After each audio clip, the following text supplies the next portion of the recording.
Hey guys, it's Wahima, but just call me Wah. Melanated! Hey guys, Happy New Year! I know you thought the tell-all was it, but there is more. I would like to give you my top 10 moments of season 5 of 90 Day Fiance. With your help, I comprised 10 moments that were shocking, hilarious, awkward, all of the things that happened throughout season 5 of 90 Day Fiance. Alright, so what's on my lips is Infallible Paints Metallic. The color is Smoldering Eclipse. Let's get started. In no particular order, here's my list. Number 10, David and Evelyn. Remember that time when Evelyn's fiance David came to the United States, and during his first night here, they had a going away party. And at that going away party, he proceeded to dig up an oak tree and throw it at Evelyn's friend. What David did to Michaela was so disgusting. And let me ask you something. Do you have a boyfriend? No. Oh, okay, because you sound like someone who doesn't have a boyfriend. What the F, David? Later on in the tell-all, David explains that the reason why he said that is because he wanted to see where Michaela was, to see if she might be jealous of the relationship between David and Evelyn, because David was coming to take her best friend away. The comment had nothing to do with the fact that he low-key called her a bitter single old woman.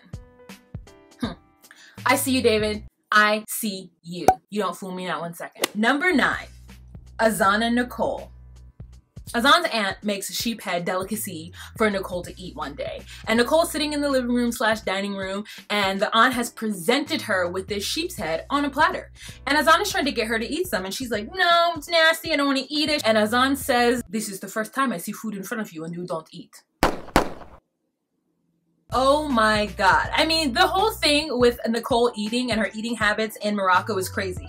She actually went to a market where there's fresh produce, fresh meats, fresh everything, and she's like, I have never seen food that isn't in a can. And I'm like, girl, you was a lie, because you've seen food, you just not paid attention to it, and you went straight for other types of foods that are in boxes and has wrappers on it, or possibly in the freezer. We know you, Nicole. Don't act like you've never seen fresh produce, like the United States doesn't have grocery stores with produce just sitting out. Come on, girl. Number 8, Josh and Ika. You know that time that we decided that beauty's in the eye of the beholder, because for some reason Josh thinks that Ika could be a model. I mean, I don't know in what magazine nor what she's selling, but for some reason Josh thinks that his wife Ika, while she is cute, could somehow be a model. We are confused, Ika's confused, everyone is confused but Josh. Number 7, Molly and Louise. The time that Louise decided that he was gonna ask a 17-year-old or 18-year-old Olivia whether or not she was gonna marry her like teenage boyfriend, and when she says no, so you want to marry Matthew? You want to marry for marriage, or you know, you just, oh, no marriage, no marriage, no marriage. Also, you just want him to just want him. Olivia want to do with her body what she gonna do with her body. It's her body. No, Louise. That is weird. Also, to low-key judge her for not wanting to marry this high school twerp, this squire, this like peasant. He look like a peasant. For her to marry him at 18 like that's normal. It's not normal, Louise. Like, don't come at her like girls in the Dominican Republic don't engage in any kind of boyfriend activity until they get married. Like, what are you talking about? Why would you ask a 17-year-old or 18-year-old whether or not she's gonna marry her boyfriend? That seems ludicrous to me, especially you, her stepfather, who doesn't even want to be there. Like, you're trying to be her friend. Like, what are you trying to do, Louise? Like, whatever it is, it's wrong. You shouldn't be doing it. I also think it's interesting that Molly was like, I don't think that it was not appropriate. I just think it was not appropriate at the tell-all. And I was just like, what does that mean? So you're okay with him talking to her about it, but not really, but okay? I don't get it. It was a little confusing, but I don't have to get it. You know what I'm saying? You don't have to explain yourself to me, Molly. I love you anyway. Number 6, Libby and Andre. I love Moldova. It's so beautiful. Yeah, I would absolutely consider living there. And then her dad is like, I don't think I'm ever going to see my grandchildren. I'm sorry, sir. Why did you go from 0 to 100? You went from 0 to 100 real quick. Like, she just says she loves Moldova. She wouldn't mind living there. If there was a situation where Andre could not get his footing in the United States, they would move back to Moldova. And your response is, I have a feeling I'm never going to see my grandkids. Like, that is so dramatic, Mr. Charles. Why don't you just get on a plane and go see them, or fly them out since you have all this money so they can come see you? If that's your main concern about seeing your grandkids, you're not even worried for your immediate future, you're worried about the future, about being able to see your grandchildren. So then how about you help out and do what you need to do so that Andre can stay in the United States so you can be with your half Moldovan grandchildren? Stop being dramatic. Calm down. Number 5, Annie and David. I mean, just the shock of finding out that David doesn't pay for anything in his life, that David is like a bumcito. David needs to go for his homeboy to give him money to be able to pay the dowry. David has to get money from his homeboy at the engagement party so that he can give out to the villagers. Like, I mean, just the shock. David had no money. 48 years old and you have no money, no savings? No, girl. David had no money. Number 4, David and Annie, but really, Chris and Nikki. Remember that time when cringeworthy, made me so uncomfortable? All of the things asked about Annie based on her being Asian. Like, first let's talk about the Thai massage and the cooking Thai food. Even if the producers made them say it, they didn't have to say it. Even if, I don't know. I mean, can you give me massages by the pool? Thai massage? Doesn't a Thai massage, as Annie mentioned in the tell-all, doesn't a Thai massage come with a special ending? A happy ending? So why would you ask your best friend's fiance to give you Thai massages by the pool as part of the payment of them coming to stay with you? That is crazy. And even them asking her to cook food. Some of you out there are like, oh no, that's fine. I'm like, no, don't open your house to someone if you're honestly gonna expect them to cook for you, nanny your kids, or give you massages by the pool. Like, why do it then? Like, is it really that much of a hardship on you? If it's really that much of a hardship on you, I feel you. But I don't think that Nikki and Chris really need their services like that. And again, as I said, it's David's responsibility to give Chris and Nikki what they desire out of this situation. It's not Annie's, because she didn't put herself in this situation. David is putting her in this situation.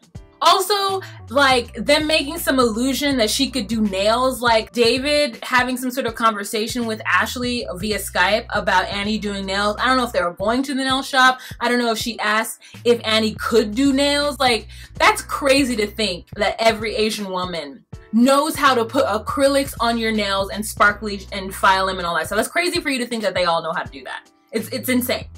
Number 3, David and Evelyn. Remember that time when your fiance comes from another country and then all of his groomsmen come from another country, and he asks you if A, you could consider not doing the expensive tuxes, or and B, you might consider asking your family members and friends if they would be willing to host any of his family members or friends so that they didn't have to pay a lot of money renting a hotel and renting a tux and all that stuff. And you're like, no. All of the groomsmen are gonna wear tuxes, which they have to pay for. I'm not gonna ask any of my family or friends to open their houses to your weirdo family and friends. Like, that's not done in the United States. It's not done here. Everyone who comes here to visit just gets a hotel. No one stays in other people's houses, especially strange Europeans. That was a really selfish move by Evelyn. Those two things, like not even considering the strain and the financial cost it could be on his friends and family, and not even thinking to ask if some people could stay, especially his close friends, even his groomsmen. Like, I think your friends and family might say yes. I'm sure Aunt Ginger would say yes. Aunt Ginger is very excited for all the Spanish situations. Number 2, Molly and Louise. Remember that time when Louise tried to make it seem that him and his wife weren't getting along because his wife was secretly practicing witchcraft? And also possibly his stepdaughter, who was definitely practicing witchcraft and conjuring all the bad juju and energy because she's sneaky. Remember that craziness that happened that blew everybody's socks off? And we were like, why would you go to that? If all the crazy things to pretend to be the reason why you no longer want to be in this house with these people is because of witchcraft, like anyone would be like, oh yeah, Louise, witchcraft. I can tell. Buddha is witchcraft. You know what else is witchcraft? Owls. I seen it in Harry Potter. Owls. Okay guys, this is the last one. The big shocker for me of 90 Day Fiance Season 5.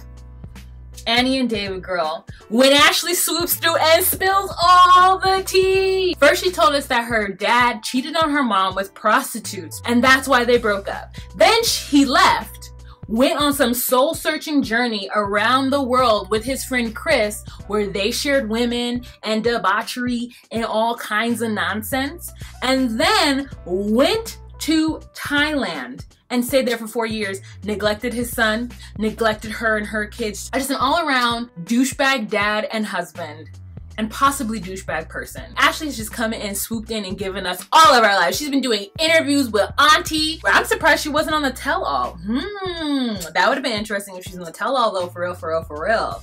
All right, you guys, that is the end of my list. That is the end of 90 Day Fiance Season 5. I have decided that I am going to watch Love After Lockup. I'm not doing The Bachelor. I recorded it. I haven't watched it yet, but I'm not gonna do it. And if so, I'm gonna do it later on in the season. So we're gonna do like a mid-season situation. But I need to get into Love After Lockup because that sounds super, super interesting. So that's it for this video. If you have any other memorable moments you would like to comment on, please leave one down below. And as always, if you like what I do here on this channel and you'd like to consider becoming a Patreon patron, please click the link down in the description box. And that's it. All right. Have a fantastic day. Bye.